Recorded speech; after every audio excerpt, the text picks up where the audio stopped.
પણ જઈ રહી છું સાળંગપુર હનુમાન જયંતિ મહોત્સવમાં. શું આપ પણ પધારો છો ને? તારીખ 11 એપ્રિલ 2025, સ્થળ નારાયણ કુંડ સાળંગપુર, સમય બપોરે 3 વાગે. જય હનુમાન જ્ઞાન ગુણ સાગર, જય કપીશ તિહુ લોક ઉજાગર, રામદૂત અતુલિત બલ ધામા, અંજની પુત્ર પવન સુત નામા.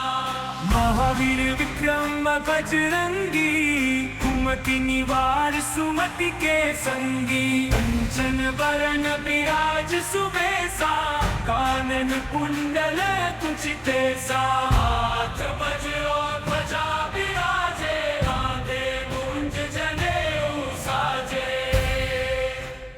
જય સ્વામિનારાયણ, જય કષ્ટભંજન દેવ. દાદાના આંગણે ઉજવાઈ રહેલો આ ભવ્યથી ભવ્ય ઉત્સવ છે. તો તેના ઉત્સવમાં આપણે બધા ભવ્યથી ભવ્ય જળયાત્રાનો લાભ લઈએ. શ્રી સારંગપુરને ધામે નારાયણકુંડથી જળયાત્રા નીકળી અને દાદાના સાનિધ્યમાં જશે.